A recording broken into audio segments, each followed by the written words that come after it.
오늘은 성경이 전하는 지혜 12번째 시간, 잠언 읽기 성경이 전하는 지혜 12번째, 성급한 사람을 위한 교훈, 성급한 사람을 위한 교훈이라고 하는 제목으로 말씀 전하겠습니다. 한 두 달 반 전쯤 되더라고요. 이제 코로나 요즘 백신, 저도 이제 얼마 전에 1차 맞았는데요. 지난주에. 백신 관련해서 여러 가지 이슈들이 있는데, 한 두 달 반 전쯤에 일종의 백신과 관련된 일종의 해프닝이라고 할 수 있는 일이 있었습니다. 5월 31일 대구 광역시 시장인 권영진 씨가 갑자기 기자들을 불러서 기자회견을 했습니다. 그 내용이 뭐냐면 대구시에서 화이자 백신 6천만 회분을 확보했다. 도입하기로 했다. 이런 이야기예요. 독일의 어느 무역회사와 협의를 했고, 지금 그 협의한 내용을 정부 담당 부처인 보건복지부로 넘겼다. 굉장한 이슈였죠. 그래서 내용이 발표되자마자 그런데 사람들이 그냥 그 내용만 딱 듣고도 의혹이 제기되는 거예요.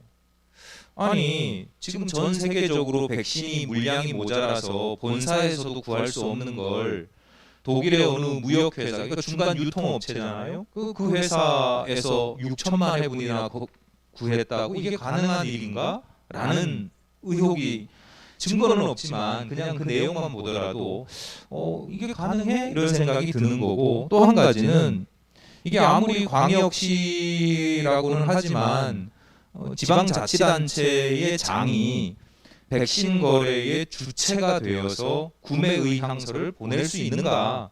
이게 지금 한 나라의 대통령이나 담당 정부 부처에서 하는 일들을 이게 지자체장이 임의로 이게 구매 의향서까지 보내면서 이게 가능한 일인가라는 의혹이 생겼어요.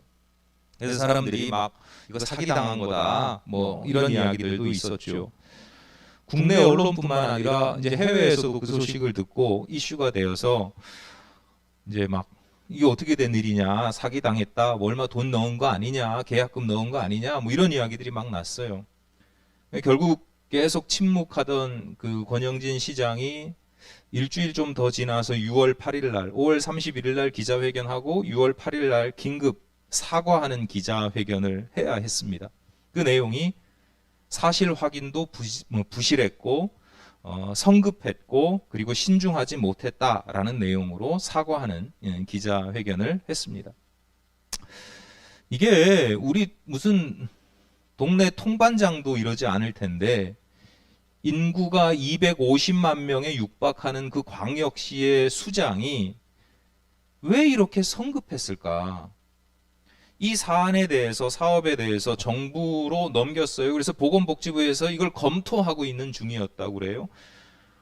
그거 좀 기다리지. 왜 검토 중에 성급하게 기자회견을 열어가지고 스스로 망신살을 자초했을까? 여러 가지 이유가 있겠죠. 가장 대표적인 이유는 아마도 정치적 이해관계일 겁니다. 중앙정부 부처에서 보건복지부에서 발표를 먼저 해버리면 내가 수고한 공을 다 빼앗긴다고 생각을 했을 것이고, 자신이 먼저 발표하면 이슈를 선점하고 또 그 공로도 자기한테 돌아오니까 그랬겠죠. 게다가 백신 도입과 관련된 현 정부가 얼마나 이렇게 무능하냐, 이런 걸 보여주고 싶었을 겁니다.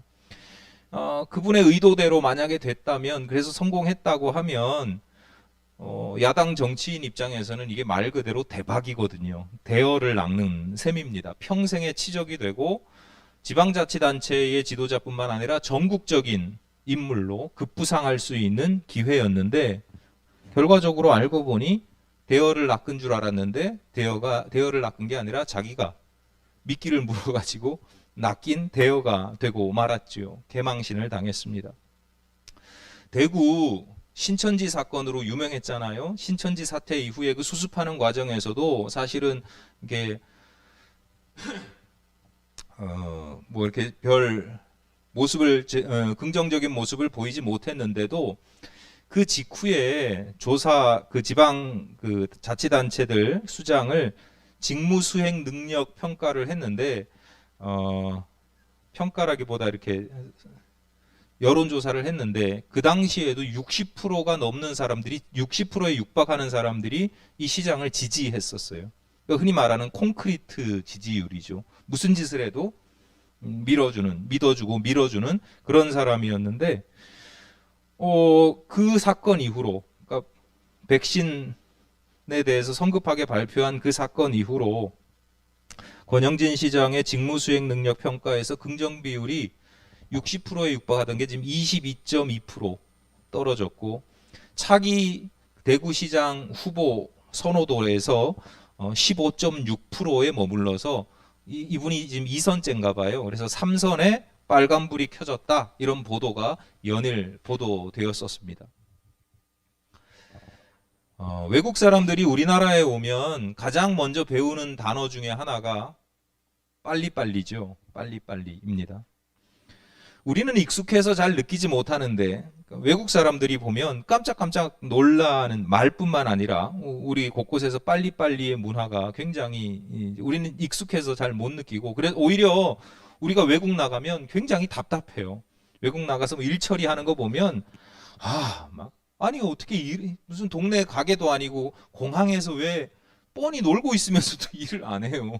사람들이 막 줄 서서 기다리고 있는데 근데 반대로 외국 사람들이 우리나라에 들어오면 깜짝깜짝 놀라는 거예요. 도저히 이해할 수가 없다는 거죠. 식당에 가서 식사를 주문하면 우리는 한 5분 지나면 왜 안 나와? 답답해 하잖아요. 외국 사람들은 5분 만에 식사가 나오는 걸 너무너무 이게 가능한 일이냐고 깜짝 놀라죠. 우리나라 사람들 요즘은 좀 덜 그러는데 안 그러는데 옛날에는 그런 문화가 있었어요. 식당에 가면 음식을 주문을 메뉴를 통일하잖아요.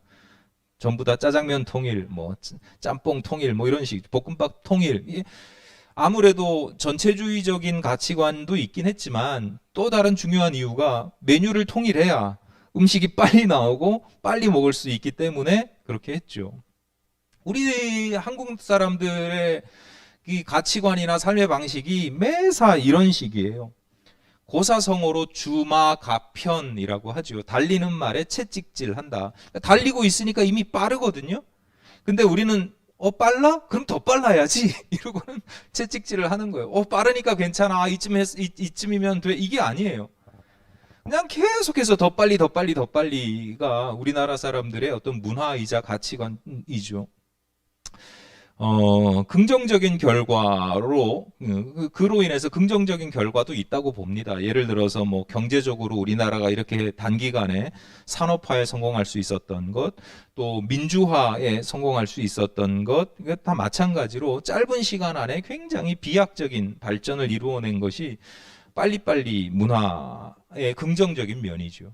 근데 긍정적인 면만 있는 게 아니라 부정적인 면도 있거든요. 각종 건설 현장에서 연일 사건 사고가 터지는데 사건 사고가 안 터질 수는 없어요. 근데 문제는 뭐냐면 사망 사고가 생긴다는 거예요.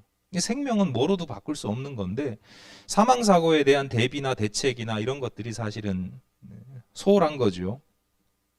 삼풍백화점 무너지고 뭐 성수대교 오래되긴 했지만 성수대교 무너졌던 것을 다 기억하실 건데 지나고 보니까 그 사건을 분석하는데 이런 이야기를 들었어요. 이제 그 건물들이나 육교나 그 다리나 이런 것들이 산업화 시대에 지어졌단 말이죠. 한참 막 서울이 막 도시화되고 막 발전하고 팽창할 때. 근데 그 당시에 가장 큰 가치관이 빨리빨리였다고 하는 거예요. 지금 그 당시에 만들어진 도로, 그 당시에는 옛날에 우리 육교 많았잖아요. 육교 지금 거의 다 없어졌거든요. 육교를 지금 오히려 오래된 육교들을 다 해체하고 철거하는 분위기잖아요. 옛날에 육교를 왜 만들었을까? 사람들의 안전을 위해서가 아니고요. 차량이 도심을 멈추지 않고 빨리 달릴 수 있도록 하기 위해서였어요. 뭐 빨리 가는 거 좋죠. 근데 도시 외곽이 아니라 도시 중심을 그렇게 지나도록 그런 가치관들이 있었어요.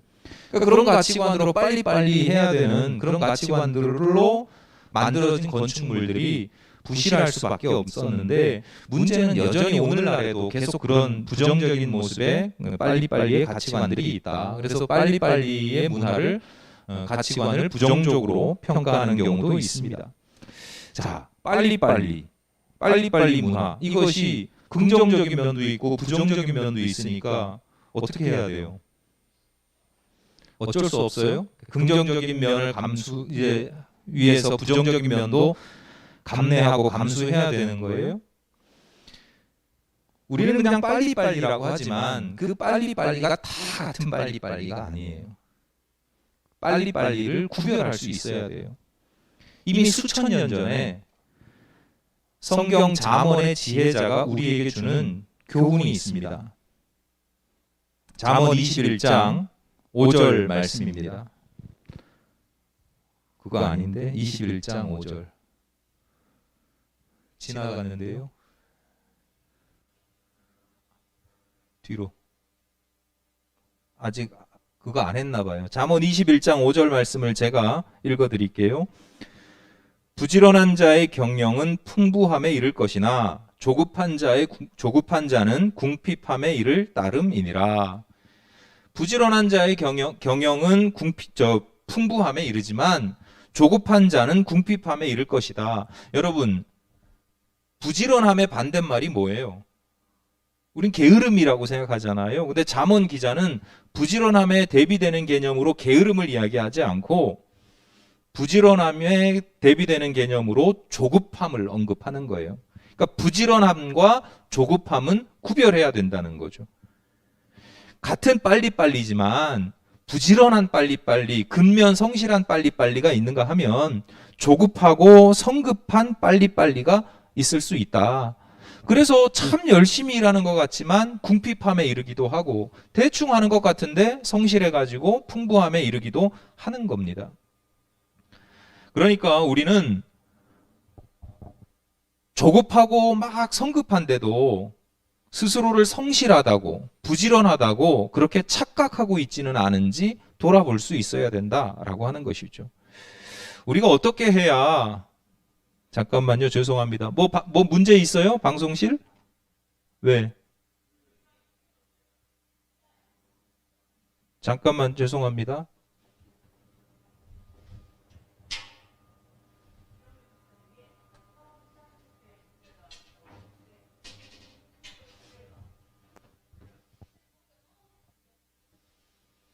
이제 됐을 거예요.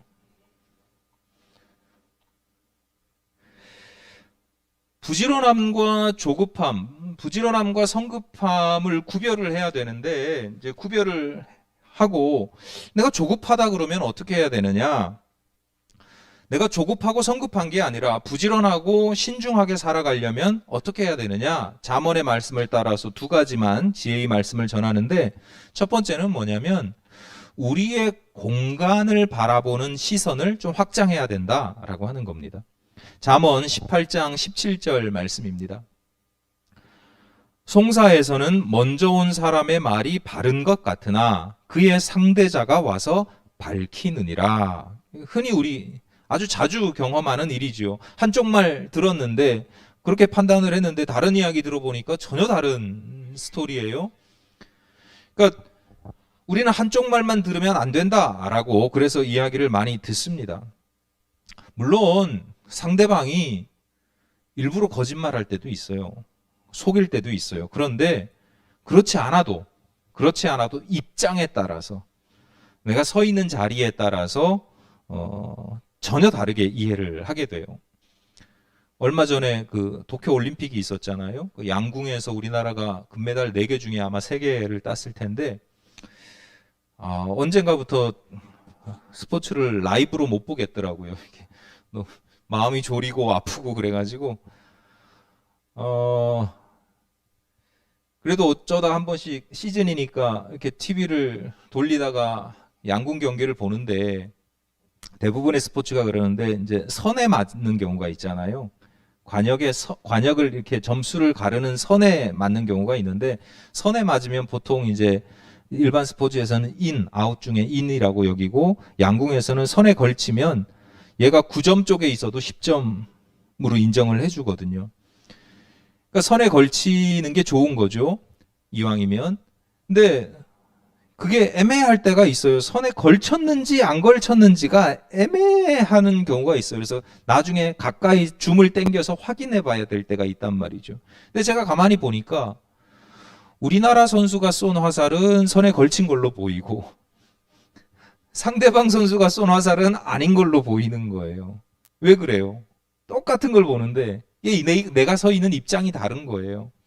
축구 경기 같은 거 보면 막 반칙한단 말이에요. 우리나라 선수가 반칙하는 건 저 정도는 해도 되는 플레이로 보여지고, 외국 선수가 반칙하면 뭐 조금만 붙잡아도 저거 왜 심판이 안 부냐. 왜 그래요? 내 입장이 다르기 때문에 그래요. 우리의 입장에 따라 달라지는 가치관 중에 가장 대표적인 게 뭐냐면 정치에 대한 시선입니다. 어떤 사람이 내가 반대 진영에 내가 좀 싫어하는 사람이 어떤 행동을 하면 그렇게 미워요. 그리고 내가 좋아하고 지지하는 사람이면 그럴 수 있는 일로 여기는 거예요. 그러니까 정치적 입장에 따라서 나의 성향에 따라서 판단 자체가 나는 바로 한다고 생각하거든요. 일부러 속이거나 왜곡한다고 생각하지 않는데 나는 굉장히 객관적이고 바르게 한다고 하는데 사실은 내 입장에 따라서 진영에 따라서 편향된 가치관을 가질 때가 굉장히 많다.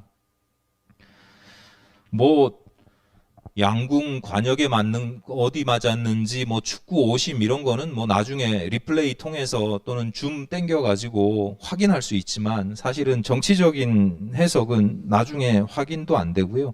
확인이 돼도 뭐 이미 넘어가 버린 경우가 많지요. 그러니까 우리는 늘 매사에 입장, 내가 어디에 서 있는지를 늘 확인해야 됩니다. 내가 어디에 서 있는지를 확인을 하면서 살아야지 그냥 내 눈에 보이는 것만 가지고 판단을 해서는 안 된다.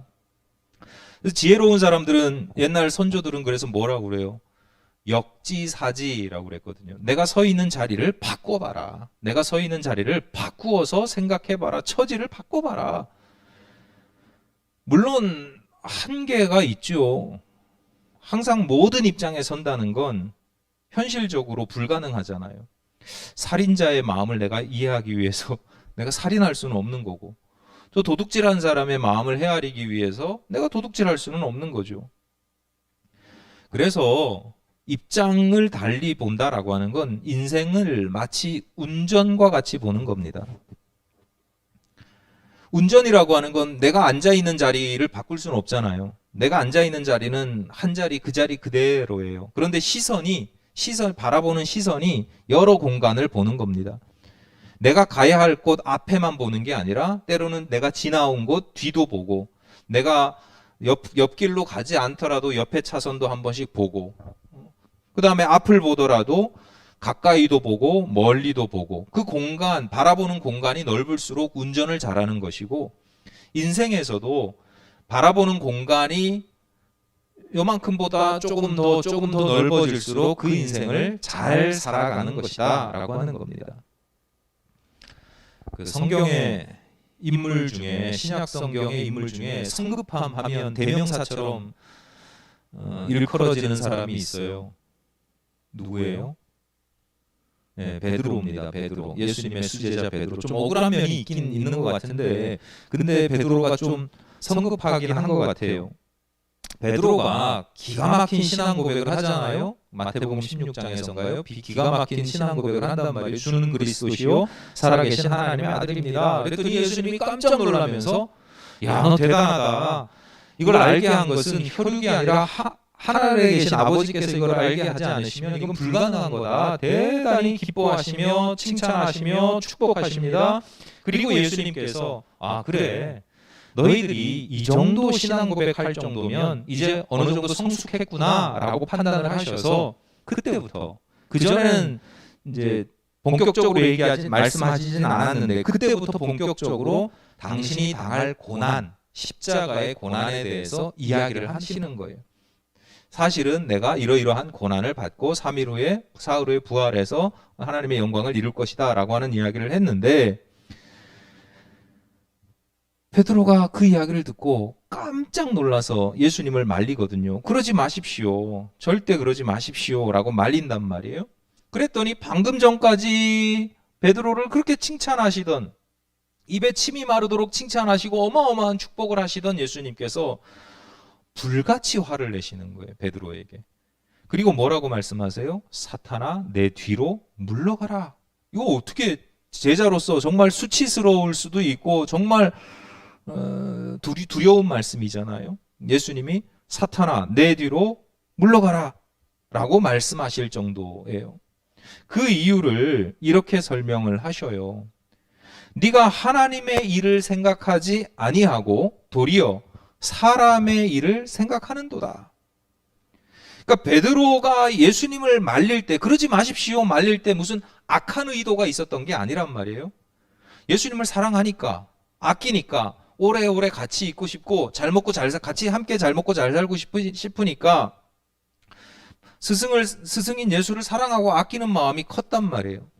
근데 예수님 입장에서는 결과적으로 그런 일들이 당신을 넘어지게 하는 사탄의 역할과 마찬가지다. 너는 지금 나를 사랑한다고 하지만 사탄이 하는 짓을 하고 있다라고 이야기를 하는 겁니다. 왜 베드로는 선한 의도를 가지고 있지만 이런 사탄이 하는 일들을 하냔 말이에요. 자신의 입장에서만 바라보고 해석하기 때문에 도무지 내가 이해할 수 없는 이야기를 예수께서 하시면 도대체 예수님은 왜 이 이야기를 하실까 한 번만 생각을 해봐도 그렇게 급박하게 말리진 않았을 텐데 그냥 내 입장에서만 생각하기 때문에 그렇게 되는 거죠. 정말 하나님의 뜻이 어디 있을까? 예수님이 왜 이런 말씀을 하실까? 이해는 안 되더라도 그 생각만 한 번 하고 그 시선을 한 번만 뒀어도 성급하지는 않을 수 있다. 나중에 천천히 예수님 안 그러시면 안 돼요? 뭐 이렇게 얘기하는 거 할 수는 또 있잖아요. 성도가 가져야 할 공간적 시선을 가장은 아니죠. 잘 보여주는 사건이 하나 있는데 예수께서 어느 집에 계실 때 소문을 들은 사람들이 막 모여들었잖아요. 그래서 막 인산인해를 이루는 거예요. 그 사람들이 집을 삥 둘러싸고 있어가지고 거기서 이제 몸을 움직일 수도 없는 그런 우리 뭐 만원 지하철 출퇴근길 지하철에 사람들 끼는 것처럼 뭐 그런 상황이었어요. 한 무리의 사람들이 뒤늦게 그 소식을 듣고 집에 가보니까 이게 가관도 아니죠. 이게 뭐 도저히 사람들이 너무너무 많은데 근데 이 한 무리의 사람들은 어떤 사람들이냐면 친구가 중풍에 걸려서 그 중풍에 걸린 친구를 들것에 실어서 그리고 이제 친구들이 데리고 온 거예요. 한 사람도 몸을 비집고 들어갈 틈이 없는데 그 들것을 가지고 어떻게 예수님을 만날 수 있겠어요? 그런데 이 친구들이 포기하지 않고 방법을 찾아내죠. 어떻게 해요? 지붕으로 올라가서 지붕을 뜯어내고 그리고 그 지붕에서 들것을 줄에 달아서 이렇게 내린단 말이에요. 그래서 예수님의 치유를 받게 됩니다. 이 시선을 통해서, 이 사건을 통해서 얻을 수 있는 교훈들이 굉장히 많지만 그 중에 한 가지가 뭐냐면 그 사람들의 시선이라는 거예요. 시선. 동서남북에만 머무르지 않고 위로도 향할 수 있는 그 시선. 이게 사람이 가지고 있는 특징 중에 하나예요. 여러분, 우리가 동서남북만 바라보아도 내 자리에만 막 바라보지 않고 동서남북 멀리만 바라보아도 큰 인물이 돼요. 대표적인 사람이 누구예요? 신앙 성경에 있는 아브라함이죠. 네, 아브라함입니다. 아브라함에게 예수님께서 조카 롯이 떠난 다음에 불러가지고 헤브론 산 꼭대기에 딱 세우고는 야, 너 동쪽 끝 해봐, 서쪽 끝 해봐, 남쪽 끝 해봐. 어디 빠졌죠? 북쪽 끝 해봐. 뭐 이렇게 말씀하시면서 동서남북을 멀리 바라보게 하시거든요. 그러니까 우리의 시선이 동서남북만 멀리 봐도요, 훨씬 다른 삶을 살 수 있어요. 그런데 하나님을 믿는 사람들은 그 동서남북을 넘어서 위를 바라보는 사람, 평면적인 공간만이 아니라 입체적인 공간을 바라볼 줄 아는 사람들이 믿음을 가진 사람들이다. 그래서 성도들은 이 세상만 바라보지 않고 위를 본단 말이에요. 하나님을 바라보고 하나님 나라를 바라보는 사람들입니다. 내 입장에서만 아니라 상대방의 입장에서만이 아니라 하나님의 입장에서 세상을 볼 수 있는 사람이죠. 내 입장에서 바라보면 야, 요거 대박인데? 대박이 눈앞에 보인단 말이에요. 그런데 성도들의 지혜가 있으니까 하나님 입장은 어떨까 하고 하나님 입장에서 보니까 야, 이거 대박이 아니야. 대박인 것 같은데 나를 넘어뜨리는 사탄의 올무와 같은 거예요. 사탄의 유혹이고 미끼인 거예요. 그래서 언행을 삼가할 수 있게 되고 조급하지 않고 신중할 수 있게 되는 겁니다. 내 입장에서 보면 저 사람은 마귀 사탄이고 왼수예요. 그런데 그 사람 입장에서 서서 바라보면 그래, 이해할 수 있는 측면도 있고, 심지어 하나님의 입장에서 바라보면 불쌍한 끼 짝이 없는 인생인 거죠. 하나님께서 그도 사랑하시고 귀하게 여기시고 아끼시는 인생이라는 걸 알게 됩니다. 그래서 내가 그를 선대하지는 못하더라도 함부로 하지는 않게 될 수 있는 것이, 그게 신앙을 가진 사람들의 능력이죠. 여러분의 공간적인 시선이 확장되기를 바랍니다. 내 입장의 한계, 내가 가지고 있는 입장의 한계에서 벗어나서 하나님 나라, 하나님을 바라볼 수 있으시기를 바랍니다. 공간적 시선 나왔으니까 두 번째는 뭐겠어요? 시간적 시선입니다. 시간을 바라보는 시선을 확장해야 됩니다. 오늘 우리가 본문으로 삼았던 잠언 18장 13절 말씀이에요. 사연을 듣기 전에 대답하는 자는 미련하여 욕을 당하느니라. 사연을 다 듣지도 않았는데 미리 판단하고 이야기하면 미련한 것이고 그래서 욕을 당한다. 조금 기다렸다가 천천히 대답해도 되거든요. 그런데 미련한 사람들의 특징은 기다리질 못한다는 거예요. 그래서 욕을 당한다는 거예요. 앞서 말씀드린 권영진 대구시장이 보건복지부에 넘긴 일이 있잖아요. 그 처리가 어떻게 되는지 조금만 기다렸으면 그런 망신을 안 당했겠죠. 베드로가, 예수께서 베드로에게 너 새벽 닭이 울기 전에 3번 나를 부인할 것이다 라고 예고했는데 베드로는 콧방귀를 뀌죠. 하지만 예수님의 말씀처럼 단 하룻밤도 참지 못하고 성급한 말을 쏟아냈어요. 그것도 3번이나 반복적으로 쏟아냈어요. 신중한 사람들은 공간을 바라보는 시선뿐만 아니라 시간을 바라보는 시선도 확장해야 되는 거예요. 지금은 이게 맞는 것처럼 보여요. 지금은 이게 확실한 것처럼 보여요. 그런데 내가 5년 후, 10년 후에도 같은 판단을 할까를 생각해 보면 애매한 경우가 있어요. 그런 말이 있잖아요. 그때는 맞았고 지금은 틀리다. 뭐 그런 표현들이 있단 말이에요. 지금 내가 확실하게 이게 맞는 것 같아도 단정 짓는 것, 확실해. 내가 목숨 걸 수 있어. 내기할래? 이렇게 이야기하는 건 굉장히 사실은 미련한 짓인 거죠. 그래서 지혜로운 사람들은 그렇다 하더라도 그럴 수 있을 것이다 이렇게 얘기를 하지 그렇다라고 단정 짓지 않아요. 무슨 말하는 방법을 말씀드리는 게 아니라 마음의 자세를 이야기하는 거예요.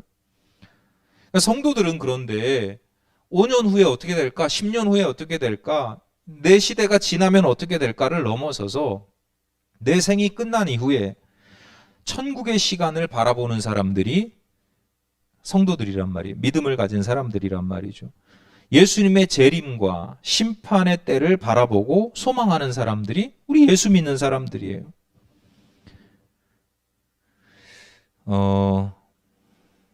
예수를 따라다니던 시절 굉장히 성급함의 대명사였던 베드로가 나이가 들어서 좀 변화된 것 같아요. 그래서 젊은 사람들에게 뭐라고 이야기하냐면 서로 겸손으로 허리를 동이라 이렇게 권면을 합니다. 염려를 주께 맡기라, 근신하라 이렇게 이야기를 해요. 여기서 근신이라고 하는 건 우리 학창 시절에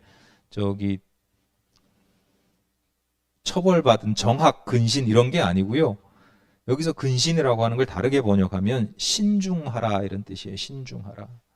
젊은 사람들에게 겸손하라. 이게 쉽지 않은 거잖아요. 겸손하라. 그 다음에 염려를 주께 맡기라. 이것도 쉽지 않죠. 근신하라. 신중하라. 믿음을 굳건히 하여 마귀를 대적하라. 고난을 감내하라. 그렇게 이야기를 해요. 그렇게 권면합니다. 그런 다음에 그 이유를 베드로전서 5장 10절에서 이렇게 말씀해요. 모든 은혜의 하나님 곧 그리스도 안에서 너희를 부르사 자기의 영원한 영광에 들어가게 하신 이가 잠깐 고난을 당한 너희를 친히 온전하게 하시며 굳건하게 하시며 강하게 하시며 터를 견고하게 하시리라. 이제 베드로가 젊은 사람들을 권면하면서 가르치는 것 중에 하나가 뭐냐면 하나님의 영광은 영원하고 우리 인생의 고난은 잠깐이라고 가르치는 거예요. 베드로가 살아보니까 그런 거예요. 베드로가 사도로서 살아보니까 그런 거예요. 하나님 나라를 알고 보니까 예수님의 뜻을 알고 보니까 그런 거예요. 아, 그래. 그러니까 너희들은 사람의 시간에 매몰되지 말고 하나님의 시간을 살아갈 수 있어야 된다라고 가르치는 겁니다.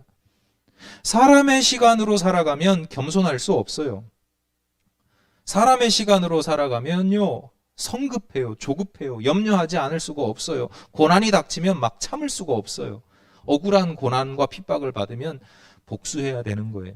그런데 하나님의 시간을 살아가기 때문에, 하나님의 시간을 바라보기 때문에 겸손할 수도 있고 신중할 수도 있고 염려를 주께 맡길 수도 있게 되는 겁니다. 우리나라 국민 배우라고 하는 사람 중에 안성기 씨를 다 아실 거예요. 예전에 오래전에 들은 이야기인데 안성기 씨가 사람들 앞에서 한 번도 화를 낸 적이 없대요. 화내는 모습을 본 사람이 없대요. 그래서 물었어요. 어떻게 화를 안 낼 수 있냐? 그냥 안 낸대요. 정말 화가 나면 어떡하냐? 안 난대요. 그래도 정말 화가 나면 어떡합니까? 그랬더니 그러면 화장실에 다녀옵니다.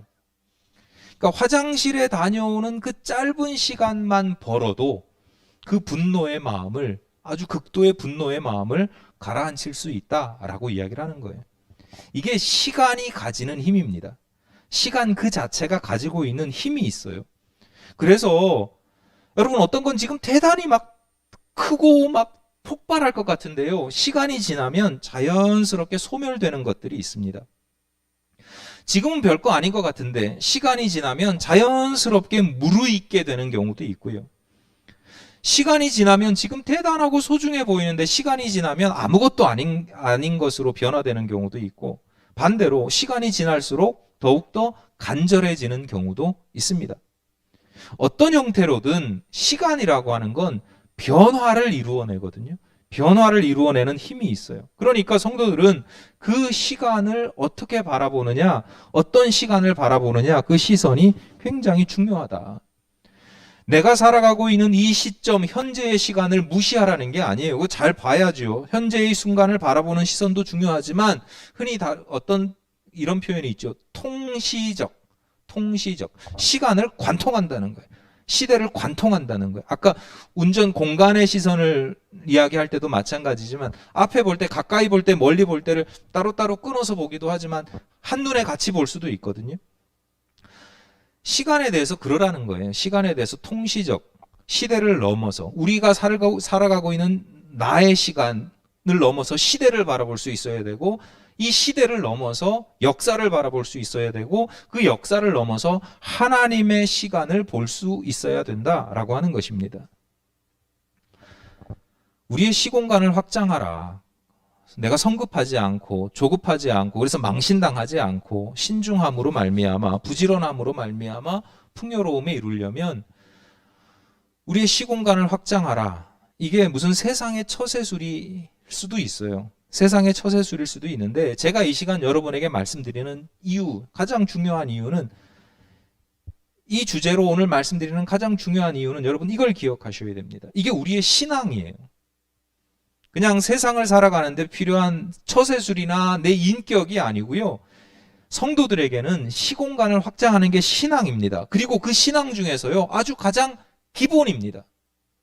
아주 신앙심이 돈독하고 성숙한 사람들이 가져야 할 신앙이 아니라 아주 믿는 사람이라면 가장 기본적으로 첫 번째로 가져야 되는 신앙이에요. 왜 그런지 아세요? 우리가 누굴 믿어요?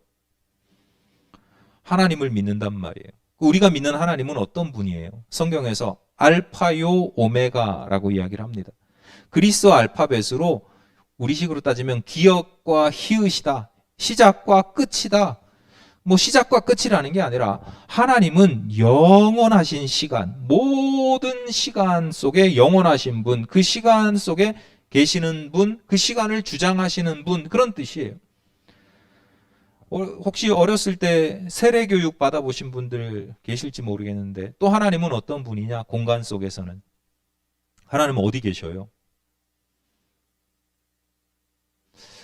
제가 좀 이런 거 보면 가르쳐야 될 것 같기도 하고 바로바로 탁탁 튀어나와야 되는데 제가 그런 걸 잘 못해요. 학습시키고 이런 걸 잘 못해요. 여러분, 하나님 어디 계셔요? 네. 제 마음속에 있어 이러시면 안 돼요. 그것도 맞는 말인데, 우리가 고백하는 가장 기본적인 하나님이 어디 계시느냐? 옛날 표현으로 무소부재라고 했어요. 부재, 계시지 않은 곳이 무소, 없다. 무, 없다, 소, 장소, 부재, 계시지 않은 곳이 없다. 그러니까 거꾸로 뒤집으면 하나님은 모든 곳에 계신다, 이런 뜻이거든요. 하나님은 모든 공간을 주장하시는 분이다 라고 하는 거죠. 우리가 믿는 하나님, 우리는 어떤 하나님을 믿느냐? 모든 시공간을 주장하시는 하나님. 우리가 그 하나님을 믿고 바라고 소망하고 그 능력을 받는다라고 하는 건 그 하나님의 속성, 그 하나님의 성품을 닮아가는 것을 의미하죠. 못을 자석에 오래 붙여두면 못에도 자성이 생겨서 그 못에 다른 못을 붙이면 또 따라서 붙잖아요. 우리가 성도로서 신앙생활을 20년 하신 분도 계시고 30년 하신 분도 계시고 평생 하신 분도 계시잖아요. 하나님, 영원하신 하나님, 모든 공간 속에 계시는 하나님을 우리가 그토록 오래 믿어오고 가까이하고 함께 했는데 과연 나에게는 그 하나님의 속성이 얼마나 전이되어 있는가?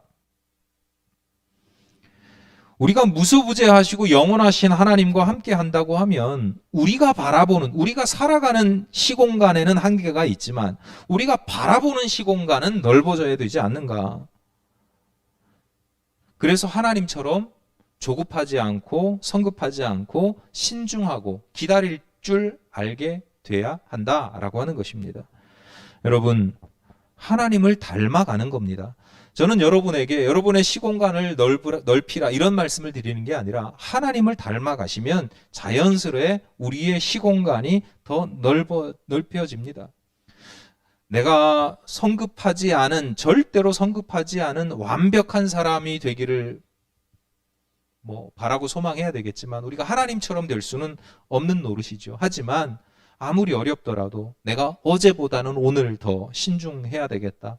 오늘보다는 내일 더 여유롭게 생각하고 판단할 수 있어야 되겠다. 이런 자세만 가지고 여러분 오늘 하루를 살아가시면 그 하루가 한 달이 되고 1년이 되고 10년이 되면 우리 얼마나 넓어진 세상을 살아갈 수 있겠습니까?